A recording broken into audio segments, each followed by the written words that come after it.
வணக்கம். இன்றைய முக்கிய செய்திகள். வில்லிவாக்கம் தொகுதியில் தவேக தலைவர் விஜய் அவர்கள் தேர்தல் பரப்புரை மேற்கொள்ள உள்ளார் என்று தகவல் வெளியாகியுள்ளது. தமிழகத்தில் இன்று தென் தமிழகம் மற்றும் மேற்கு தொடர்ச்சி மலை மாவட்டங்களில் ஒரு சில இடங்களில் இடிமின்னலுடன் கூடிய லேசானது முதல் மிதமான மழை பெய்ய வாய்ப்புள்ளதாகவும், விருதுநகர், தேனி மற்றும் திண்டுக்கல் ஆகிய மாவட்டங்களில் ஒரு சில இடங்களில் கனமழை பெய்ய வாய்ப்புள்ளதாகவும் வானிலை மையம் தகவல் தெரிவித்துள்ளது. தமிழகத்தில் வருகின்ற ஏப்ரல் 23ஆம் தேதி நடைபெறவுள்ள சட்டமன்ற தேர்தலுக்கான வேட்புமனு தாக்கல் இன்று மாலையுடன் நிறைவடைகிறது. தேர்தல் நடத்தை விதி அமலில் உள்ள 5 மாநிலங்களில் தற்போது வரை 652 கோடி ரூபாய் பறிமுதல் செய்யப்பட்டுள்ளதாக தேர்தல் ஆணையம் தெரிவித்துள்ளது. புதுச்சேரியில் இன்று முதலமைச்சர் மு.க.ஸ்டாலின் அவர்கள் பிரச்சாரம் மேற்கொள்ள உள்ளார்.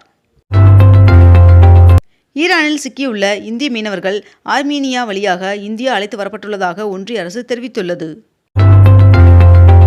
2025-26ஆம் நிதியாண்டில் இந்தியாவின் மருந்து ஏற்றுமதி 2,66,000 கோடி என்று தெரிவிக்கப்பட்டுள்ளது. 37 நாட்களுக்கு மேலாக இணைய வசதியின்றி ஈரான் உள்ளதாக தெரிவிக்கப்பட்டுள்ளது. ஹார்முஸ் நீரிணை வழியாக அதிகபட்ச கப்பல் போக்குவரத்தை கொண்ட நாடுகளில் ஒன்றாக இந்தியா உள்ளது என்று தெரிவிக்கப்பட்டுள்ளது. ஒடிசா உயர்கல்வி நிறுவனங்களில் SC/ST பிரிவினருக்கான இடஒதுக்கீடு 2 மடங்காக அதிகரிக்க அம்மாநில அமைச்சரவை ஒப்புதல் வழங்கியுள்ளது. மதுரை மத்திய தொகுதியில் போட்டியிட நடிகர் சுந்தர்சி அவர்கள் வேட்புமனு தாக்கல் செய்துள்ளார். மேற்கு வங்கத்தில் 2,40,000 மத்திய ஆயுத காவல் படையினரை பணியில் அமர்த்த உள்ளதாக தேர்தல் ஆணையம் தெரிவித்துள்ளது. சசிகலா அவர்கள் 4ஆம் கட்ட வேட்பாளர் பட்டியலை வெளியிட்டுள்ளார். ஈரானிடமிருந்து கச்சா எண்ணெய் பெற்றதை இந்தியா உறுதி செய்ததாக தகவல் வெளியாகியுள்ளது. திருப்பரங்குன்றம் சுவாமி கோவிலில் மகா தேரோட்டம் கோலாகலமாக நடைபெற்றது.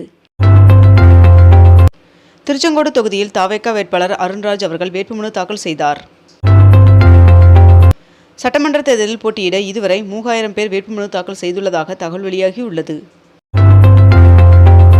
திருப்பரங்குன்றம் சுவாமி கோவிலில் மகா தேரோட்டம் கோலாகலமாக நடைபெற்றது. சென்னை எழும்பூர் செங்கோட்டை பொதிகை விரைவு ரயில் ஏப்ரல் 7ஆம் தேதி முதல் 22ஆம் தேதி வரை தாம்பரத்தில் இருந்து இயக்கப்படும் என்று தெற்கு ரயில்வே அறிவித்துள்ளது. சித்திரை மாத சிறப்பு பூஜைக்காக சபரிமலை ஐயப்பன் சுவாமி கோவிலின் நடை வருகின்ற 10ஆம் தேதி திறக்கப்படும் என்று தெரிவிக்கப்பட்டுள்ளது. மேற்கு வங்கத்தில் 4660 வாக்குச்சாவடிகளை அதிகரித்து தேர்தல் ஆணையம் உத்தரவு பிறப்பித்துள்ளது. கடந்த நிதியாண்டில் சுங்கச்சாவடிகளில் 82,000 கோடி ரூபாய் வசூல் செய்யப்பட்டுள்ளதாக தகவல் வெளியாகியுள்ளது.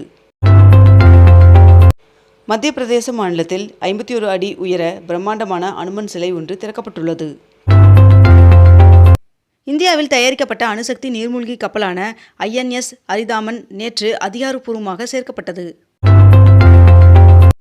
இந்தியாவிற்கு கூடுதல் கச்சா எண்ணெய் மற்றும் எரிவாயுவை விநியோகிக்க தயாராக உள்ளதாக ரஷ்யா அறிவிப்பை வெளியிட்டுள்ளது.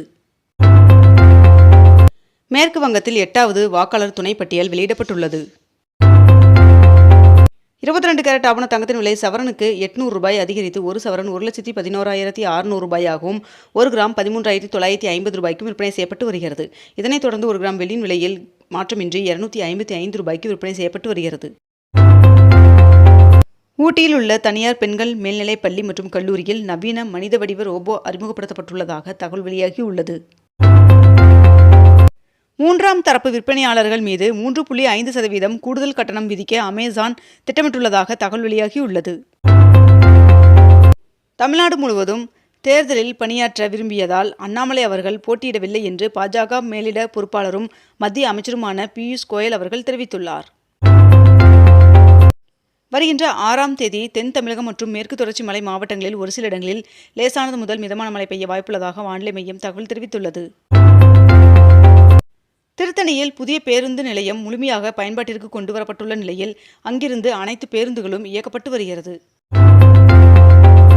தமிழ்நாடு சட்டமன்ற தேர்தலில் வெற்றி வேட்பாளராக அறிவிக்கப்பட்ட அனைத்து பாஜக வேட்பாளர்களுக்கும் மனமார்ந்த வாழ்த்துக்கள் தெரிவித்துள்ளார் அண்ணாமலை அவர்கள்.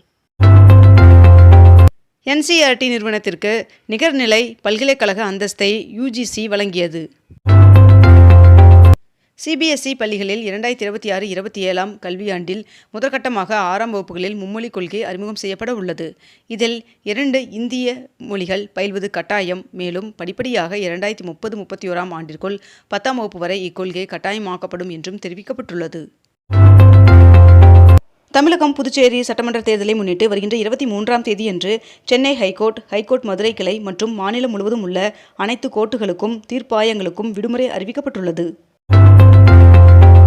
பெட்ரோ கெமிக்கல் பொருட்களுக்கு ஜூன் 30ஆம் தேதி வரை ஒன்றிய அரசு இறக்குமதி வரி விலக்கு அளித்துள்ளதாக தகவல் வெளியாகியுள்ளது. தமிழ்நாட்டில் தேர்தல் தொடர்பாக கருத்து கணிப்பு முடிவுகள் உட்பட எந்த ஒரு விவரத்தையும் வருகின்ற 21ஆம் தேதி முதல் 23ஆம் தேதி வரை 48 மணி நேரத்திற்கு காட்சிப்படுத்த தடை விதித்து தேர்தல் ஆணையம் அறிவித்துள்ளது. அமெரிக்க கல்வி நிறுவனங்களில் சேரும் இந்திய மாணவர்களின் எண்ணிக்கை 6.9% குறைந்துள்ளது என்று ஒன்றிய அரசு தெரிவித்துள்ளது. சீன நிறுவனங்களிடமிருந்து பெறப்பட்ட 1,50,000 சிசிடிவி கேமராக்களை மாற்ற டெல்லி மாநில அரசு முடிவு செய்துள்ளதாக தகவல் வெளியாகியுள்ளது. ஏப்ரல் 5 மற்றும் 6 ஆகிய தேதிகளில் நிதின் நவீன் மற்றும் அமித்ஷா ஆகியோர் தமிழகம் வரவுள்ளதாக தகவல் வெளியாகியுள்ளது. தமிழக வெற்றிக் கழக தலைவர் விஜய் அவர்கள் நேற்று திருச்சி கிழக்கு தொகுதியில் வேட்புமனு தாக்கல் செய்துள்ளார். சென்னை எழும்பூர் ரயில் நிலையத்திலிருந்து வழக்கம் போல் புறநகர் மின்சார ரயில் சேவைகள் தொடங்கியது. 5 கிலோ மினி சிலிண்டரின் விலை 51 ரூபாய் உயர்த்தப்பட்டுள்ளதாக தெரிவிக்கப்பட்டுள்ளது. புதுச்சேரியில் தேர்தலை ஒட்டி ஏப்ரல் 7 முதல் 10ஆம் தேதி வரை பள்ளிகளுக்கு விடுமுறை அறிவிக்கப்பட்டுள்ளது. தமிழ்நாடு சட்ட ஒழுங்கு டிஜிபியாக சந்தீப் ராய் அவர்களை நியமித்து தேர்தல் ஆணையம் உத்தரவிட்டுள்ளது. இனி ரயில்கள் புறப்படுவதற்கு 30 நிமிடத்திற்கு முன்பும் போர்டிங் பாயிண்டை மாற்றலாம் என்று தெரிவிக்கப்பட்டுள்ளது. தவிக தலைவர் விஜய் அவர்கள் புதுச்சேரியில் பிரச்சாரம் மேற்கொள்வதற்கு 11 நிபந்தனைகளுடன் அனுமதி வழங்கப்பட்டுள்ளதாக தகவல் வெளியாகியுள்ளது. செம்மண் குவாரி வழக்கில் இருந்து முன்னாள் அமைச்சர் பொன்முடி மற்றும் அவரது மகன் கௌதம் சிகாமணி உள்ளிட்டோர் விடுவிக்கப்பட்டுள்ளனர். சென்னை சேப்பாக்கம் திருவல்லிக்கேணி தொகுதியில் துணை முதல்வர் உதயநிதி ஸ்டாலின் அவர்கள் வேட்புமனு தாக்கல் செய்தார். பின்னலாடை தயாரிப்பிற்கான நூல் விலை 2 நாளில் கிலோவிற்கு 12 ரூபாய் உயர்ந்துள்ளது. சென்னை வடபழனி பூவிருந்தவல்லி இடையே ஓரிரு நாட்களில் மெட்ரோ ரயில் சேவை தொடங்க உள்ளதாக தகவல் வெளியாகியுள்ளது. சென்னை எழும்பூரிலிருந்து ஏப்ரல் 5ஆம் தேதி முதல் வழக்கம் போல் ரயில்கள் இயங்கும் என்று தெரிவிக்கப்பட்டுள்ளது. கோவையில் புதிய தமிழகம் கட்சியின் 2ஆம் கட்ட வேட்பாளர்களாக 27 பேர் பட்டியலை அக்கட்சியின் தலைவர் கிருஷ்ணசாமி அவர்கள் வெளியிட்டுள்ளார். 2026ஆம் ஆண்டிற்கான JEE மெயின் ஏப்ரல் பருவத் தேர்வுகள் இன்று முதல் தொடங்குகின்றன. இத்துடன் இன்றைய தலைப்புச் செய்திகள் நிறைவடைகின்றன. மேலும் இதுபோன்ற அண்மை தகவல்களை உடனுக்குடன் தெரிந்து கொள்ள அக்னிபூ சேனலை சப்ஸ்கிரைப் செய்து கொண்டு தொடர்ந்து இணைந்திருங்கள். நன்றி, வணக்கம்.